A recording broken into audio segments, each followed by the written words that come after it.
की बात है, एक गांव में देवरानी जेठानी थी बेचारी, और भैया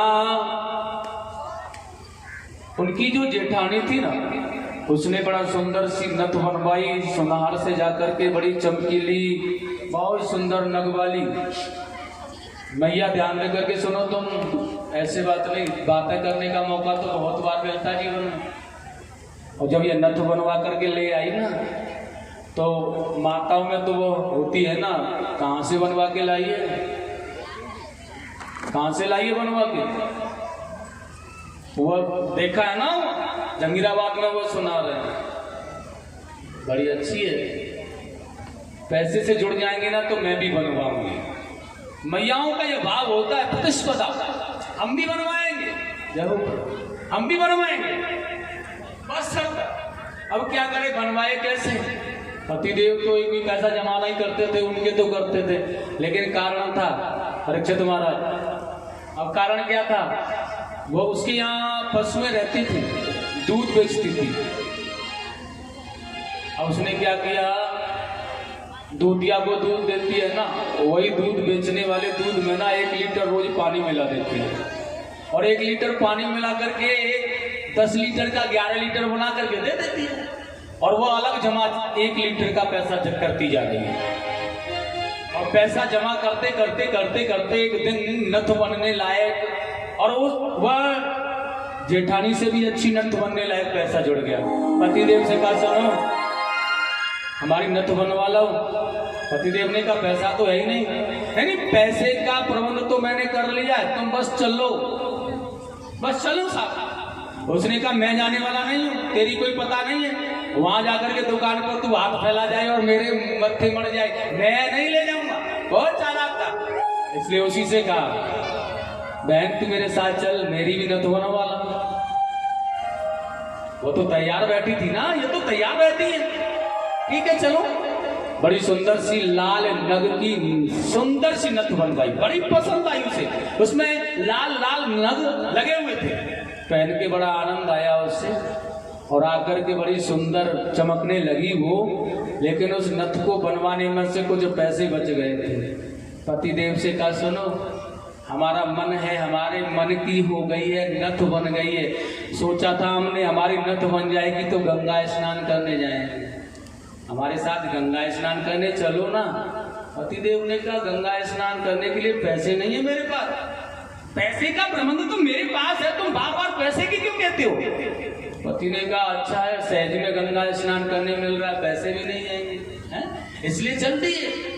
और जाकर के बड़े आराम से गंगा मैया को जयकारा लगाया, बड़ा नमन किया, बहुत अच्छी तरह से प्रणाम किया, सत्कार किया, माता रानी को बैठ करके बड़े आराम से स्नान पतिदेव ने कर लिया। जब तक पतिदेव ने स्नान किया तब तक देवी जी बैठी बैठी रखवाली कर रही थी, वस्त्रों की, पैसों की। अब पतिदेव स्नान करके आ गए ना, तो देवी जी ने कहा सुनो मैं स्नान करने जा रही हूँ, ध्यान रखना। पति ने कहा हाँ ध्यान रखो, पूरा ध्यान। अंदर चली गई, लेकिन पतिदेव ने कहा भाग्यवान ज्यादा अंदर मत जाओ, यहीं नहा लो अच्छा रहेगा। लेकिन उसने कहा पागल हो, मैंने 5 गोते लगाने का संकल्प किया था, गंगा में जाकर 5 डुबकियां लगाऊंगी, तुम्हारी तरह स्नान करना मुझे नहीं आता, और गंगा में डुबकी लगा के ही स्नान करना चाहिए, इसलिए अंदर। अब डुबकी लगाने लगे, संकल्प लिया था 5 डुबकियां लगाने का। अब नाक पकड़ के डुबकी लगा रही है, पहली लगाई 1, दूसरी लगाई 2, वहां मगरमच्छ था जहां डुबकी जल रही थी। अब ये मगरमच्छ देख रहा था, ये अब लाल लाल सा नीचे आता है, फिर ऊपर चला जाता है, फिर नीचे आता है, फिर ऊपर चला जाता है, और उसी को एकाग्र करके वो उसके पास आ गया। फिर डुबकी लगाई 3, मगरमच्छ बड़ा ताड़ में बैठा है, फिर लगाई 4, अब तो अंतिम रह गई है। मगरमच्छ ने सोचा अब नहीं जाने दूंगा, बिल्कुल पास, बस अब की बार और आ जाए, जो भी है जाने ही नहीं दूंगा।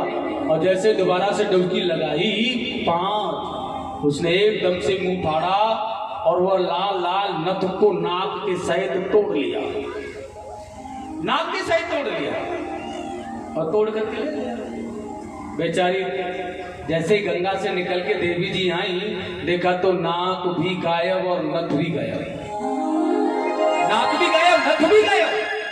पतिदेव से कहने लगी देखो क्या हो गया। अब पतिदेव को बड़ी हंसी आ गई, मेरी नाक चली गई, नथ चली गई, तुम हंस रहे हो।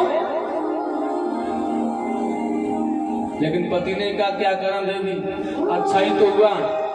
अच्छा क्यों हुआ? क्योंकि तुमने ये जो नथ बनवाई थी ना, वह तो जहां से आई थी वहीं जानी थी, क्योंकि पानी के पैसे से बनवाई थी ना। और पतिदेव ने कह दिया पानी को पैसा पानी में, भाई पानी का पैसा था पानी में चला गया, पानी का पैसा पानी में, और नाक गई बेईमानी में। ये पानी का पैसा तो पानी में चला गया, लेकिन नाक बेईमानी करने में गई है, इसलिए बेईमानी छल नहीं करना है। भगवान की कथा बैठ करके सुन रहे हैं, हम घर से आए हैं, ठाकुर जी की कथा सुनेंगे, अच्छा समय निकालेंगे भगवान के लिए, अद्भुत रस प्राप्त करेंगे। और यहाँ अगर हम बातें करने लग जाएं तो ये छल है, यह कपट है भगवान से, इसलिए बातें नहीं करनी है, आपको ध्यान से सुनना है। और नहीं बेईमानी करोगे तो नतीजा तुम्हारे सामने है, फिर तुम जानो, तुम्हारा काम क्या है, मुझे कोई लेना नहीं। अद्भुत, एक बार प्यार से बोलेंगे वृंदावन बिहारी लाल की, आनंद कंद भगवान की। ठाकुर जी ने यमुना के किनारे अद्भुत लीला की, और जब गेंद को फेंक दिया है जल में तो वह श्री रामा रोने लगा है। ठाकुर जी ने मना किया, समझाया उसे, लेकिन नहीं, अपनी ही वाली अपनी ही मैया की गेंद लूंगा मैं। वो तो लीला मात्र कर रहे हैं, इसलिए कदम के वृक्ष पर चढ़कर यमुना में कूद गए। तेरी गेंद लेने जा रहा हूं, श्री रामा ठहर जा, यहीं रखो, रोना धोना बंद कर दे, अभी लेकर आया। यमुना में कूद गए, गेंद को पकड़ा, लेकिन गेंद तो बहाना था ना। वही नाग पत्नियों के पास में गए, कह दिया भगवान ने अपने नाग देवता को जगा दो बात करनी है इससे बस।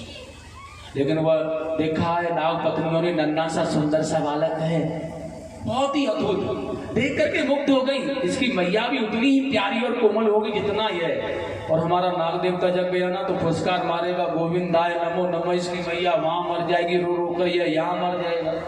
इसलिए नारी जाति का भाव है, इसलिए दया आ गई, जा बेटा चला जा यहाँ से, किसने बहका दिया तुझे यहाँ, क्यों आ गया है, रास्ता भूल गया है क्या? भगवान ने कहा नहीं, तुम्हारे पति से मिलने आया, जगाओ इसे। नाग पत्नियों ने ध्यान नहीं दिया, ठाकुर जी ने लात का प्रहार किया, नाग पर फन फना कर जागा, और जैसे जागा है ना, ठाकुर जी को बंधन में बांध दिया, इसलिए कड़ा बंधन में।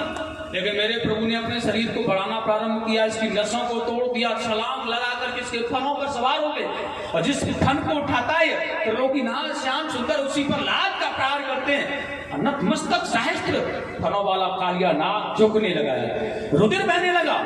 आज भगवान गोविंद लाता का प्रहार इसके फनों पर जब करने लगे हैं ना, तो त्राई माम की पत्नियां झोलियां फैला करके सामने आ गई, प्रभु कैसे भी क्षमा कर दो, हमने तो छोटा सा बालक समझा था आपको।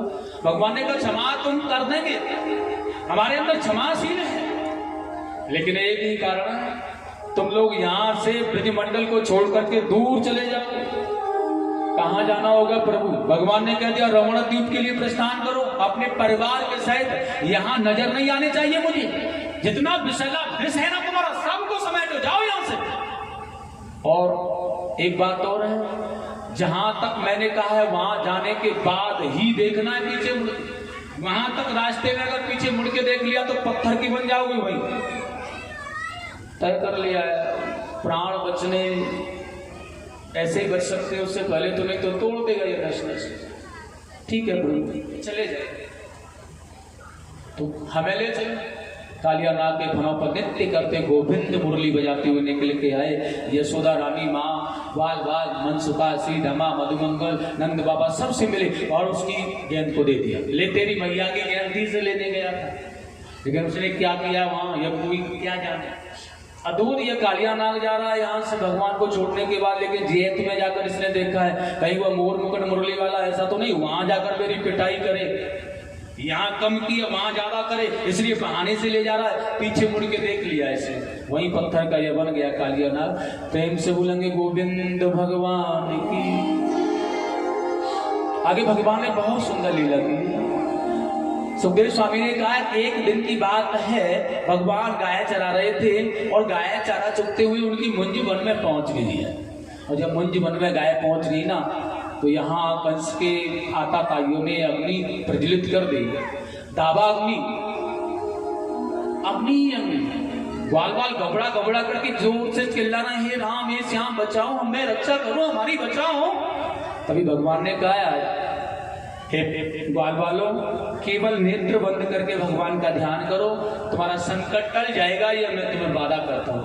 बड़ा सुंदर नेत्रों को बंद किया है ग्वाल बालों ने, और नेत्र बंद करके भगवान श्याम सुंदर का स्मरण किया है, सारा संकट टल गया। भगवान ने दावा अग्नि का पान किया और सभी को लेकर बहुत सुंदर भांति वन में आ गए। एक बार प्यार से बोलेंगे, कृष्ण कन्हैया लाल की, सच्चिदानंद भगवान की। अद्भुत लीला भगवान ने ब्रजमंडल में की। यह गाय चराते हैं, बड़ा आनंदित करते हैं ब्रजवासियों को। ये ब्रजंगना है, ये ब्रज गोपी बड़ा आनंदित होती है भगवान की लीलाओं को देख देख करके। मैया बड़ा आनंद मग्न होती है महाराज, अद्भुत रस है इनकी लीला में।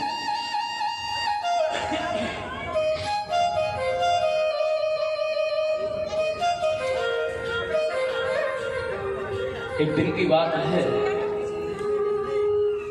बड़ी प्यारी कथा है। ये सुखदेव जी ने कहा, राजा परीक्षित भगवान गाय चराने के लिए गए हुए थे। गाय चराते चराते देखा चारों तरफ से काले काले मेघों की गर्जना होने लगी। बादल घिर घिर करके आने लगे, घनघोर घिटा। मेघों की गर्जना होते होते ही जल बरसने लगा, और जब जल बरसने लगा तो अत्यधिक वर्षा हुई। जहां तहां वृक्षों के नीचे लताओं में ब्रजवासियों ने अपने आप को सुरक्षित किया। लेकिन वर्षा ऋतु जब बंद हो गई ना, तो आज बहुत ही सुंदर मेरे ठाकुर जी ने, मेरे गोविंद ने अपना अद्भुत रूप धारण किया है। उनका मन आज नट बनकर के लीला करने का है। और देखिए पैरों में बांस बांध करके कन्नेर के पुष्पों को समाविष्ट कर बहुत सुंदर दिव्य मुरली बजाते हुए भगवान श्याम सुंदर ब्रज सखाओं में ग्वाल वालों के साथ बड़े आनंद के साथ में, बड़े अद्भुत भाव में, भैया वही रख दो, मैं जैसे लेता हूं। बड़ा सुंदर है, बड़ा सुंदर भाव से आज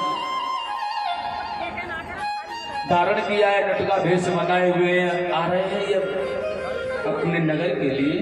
तो ब्रजंगनाओं ने, गोपियाओं ने इन्हें देखा है, बड़ा सुंदर कहा है महाराज। सुखदेव स्वामी कह रहे हैं,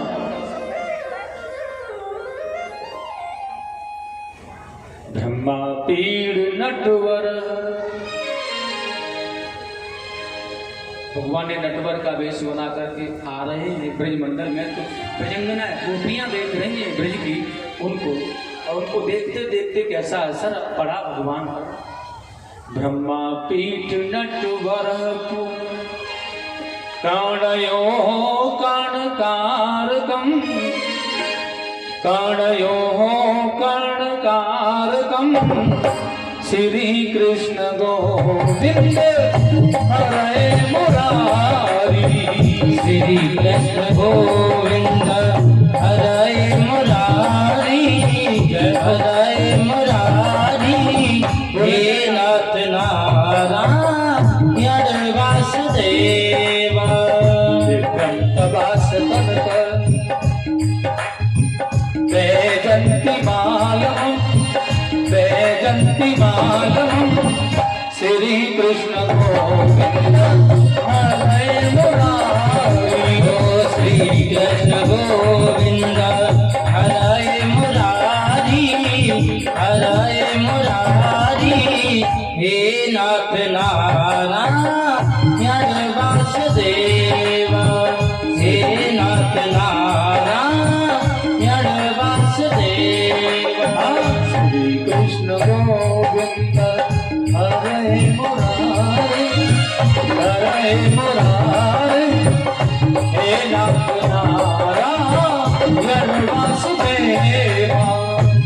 नाथ नारायण वासुदेव। बड़ा सुंदर भाव है। नटवर के भेष को देखा भजन गनाओं ने तो बहुत ही आनंदमय भाव। एक सखी ने कहा, अरे ओ बहन, वेणु वादन सुनकर के आपस में चर्चाएं कर रही है। नेत्र पाने का मुख्य लाभ तो हम तभी समझते हैं जब राम श्याम की सुंदर जोड़ी को ग्वाल वालों के साथ आता देख कर गाय चराते जाते हैं ना ये, और अपनी अधरों से मुरली बजाते हुए तीर्थी चितवन से हमारी ओर देखते हैं। हमें अपने नेत्र पाने का मुख्य लाभ आनंद मिलता है। ठाकुर जी ने हमें नेत्र दिए, जीवन धन्य हो जाता है। एक सखी ने कहा, अरे बहन, श्याम सुंदर के माथे पर देख तो सही कितना सुंदर मोर पंख लगा हुआ है, और कानों में कन्नेर के पुल पुष्प कितना सुंदर झड़ रहे हैं, और गोप मंडली के साथ आते हुए कितने सुंदर लग रहे हैं। तीसरी सखी ने कहा, बहन, बन के पक्षियों को देखो, प्यारे श्याम सुंदर के सुंदर मुरली का कितने सौम्य भाव से पान कर रहे हैं। बिल्कुल चहल पहल नहीं है, बिल्कुल सौम्य है। एक चौथी सखी ने कहा है, बहन, न जाने इस बांसुरी ने कौन सा पुण्य किया है जो कि हमेशा बैरन हमें जलाती रहती है और भगवान की अधरों से लगी रहती है। कभी भी ये इसे तो अलग ही नहीं करते, बस लगी रहती, चुपकी रहती अधरों से। न जाने कैसा पुण्य करके आई है। आज श्याम सुंदर का बखान कर रही गोपियों, श्याम सुंदर के रूप का ब्रज गोपियों पर ऐसा असर पड़ा है। सभी ब्रज गोपिकाओं ने कार्तिक पूर्णिमा से कात्यायनी देवी का व्रत आरंभ किया। ये अरुणोदय काल में यमुना के जल में स्नान करती हैं, वहीं बालू की प्रतिमा बना करके माता कात्यायनी की पूजा करती हैं, बड़ा सुंदर मंत्र का जाप करती हैं। ये हे मां, अद्भुत, क्या चाहिए तुझसे? कात्यायनी महामाये महायोगिन्यधीश्वरी नंद गोप सुतम देवी पति में कुरते नमः। हमें वही नंद के लाला देवकी के पुत्र यशोदा के कन्हैया को तो पति रूप में प्राप्त करें। कार्तिक बड़ा सुंदर 108 बार मंत्र का प्रतिदिन जाप करती हैं, आनंदित भाव से, प्रसन्नचित्त। ठाकुर जी ने देखा यह गोपियां बड़ा सुंदर व्रत का पालन कर रही है, लेकिन एक भूल कर रही है। यह नगीन अवस्था में यमुना के जल में स्नान कर रही होती है। इसलिए भगवान ने एक दिन अरुणोदय काल में गायों को निकलवा दिया, ग्वाल वालों से कहकर, और गायों को लेकर के जा रहे हैं।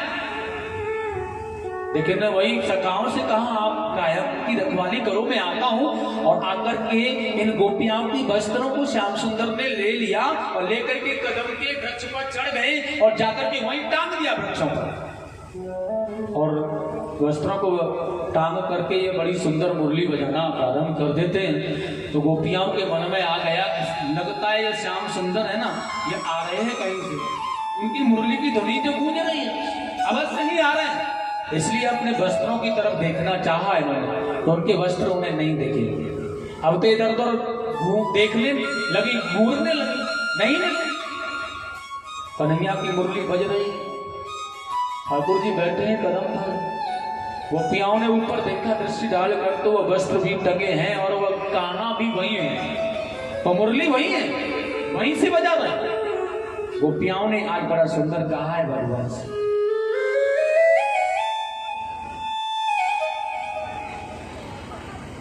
हे सखा, हे गोविंद, आप हमारे वस्त्र दे दो हमें।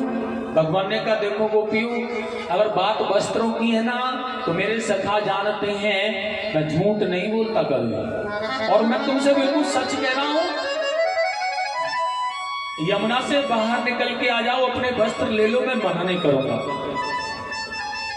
गोपियाओं ने कहा, नहीं, हमारे वस्त्र दे दो हमें आप, हम शीत लहरों से कांप रही हैं गोविंद, दे दो हमारे वस्त्र, बहुत ठंड पड़ रही है, शीत बह रहा है, दे दो, जाड़ा पड़ रहा है, दे दो कन्हैया हमारे वस्त्र।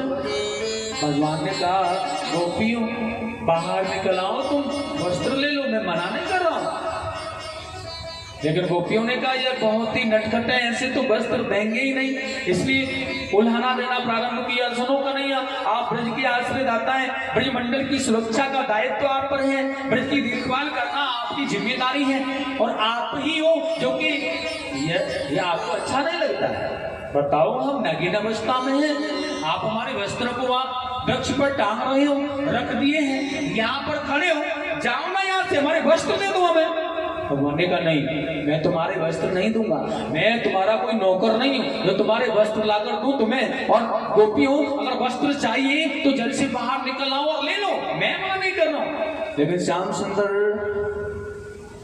बार बार यही बात कह रहे हैं केवल, और गोपियां उन्हें कहना प्रारंभ किया, सुनो, अगर तुम हमारे वस्त्र देकर नहीं गए ना तो हम नंद बाबा से शिकायत करेंगे, तुम बताएंगे सारा कर्तव्य यशोदा रानी को, हम ब्रजंगनाओं को, ब्रजवासियों को, आसपास के नगर वाले लोगों को, सारे नगरों में, सारे तरफ ब्रज में आपका शोर हो जाएगा कि नंद का लाला ऐसा है, या तुम्हारे वस्त्र दे दो। ठाकुर जी ने कहा बहुत आराम से, बड़े सावधानी से, बहुत अच्छी तरह से, जल्दी से जाकर कह दो सबसे, मैं वस्त्र देने नहीं आऊंगा। गोपियां की धमकी लेकर चली गई बेचारी, क्या करें। अब गोपियों ने देखा यह धमकियों से नहीं मान रही, बहुत सावधानी से काम लिया है, भगवान से बड़ा सुंदर का है। आज गोपियां ये श्याम सुंदर, श्याम सुंदर ते दास्य करवाम तबोदितम, हम तुम्हारी दासी हैं प्रभु, आप हमारे स्वामी हैं गोविंद। देहि बासास धर्मज्ञ नो चेत रागे उमामहे। और कोई भी स्वामी दासियों के साथ ऐसा व्यवहार करता है क्या? भगवान, हम आपकी दासी हैं, प्रभु जी आप स्वामी हैं हमारे, वस्त्र दे दो हमारे हमें। भगवान ने बड़ा सुंदर कहा, गोपियों तुम दासी हो? हाँ, नहीं लगता मुझे ऐसा लग रहा है गोपियों कि तुम मेरी दासी नहीं हो, मेरी स्वामिनी हो तुम, क्योंकि तुम जानती नहीं हो दासता किसे कहते हैं। मुझे तुम्हारे कार्यकलाप को देखकर ऐसा लग रहा है तुम दासी नहीं हो मेरी, तुम मेरी स्वामिनी हो, ऐसा लग रहा है। दासी कौन होती है? दास कौन होता है? दासी कहते हैं जो स्वामी के सेविका बनकर के उनके हर आज्ञा का पालन करते हैं, वही दास होता है, जो दासता स्वीकार करता है। कोई भी आदेश स्वामी अगर कर दे उसका पालन करना ये दासता होती है।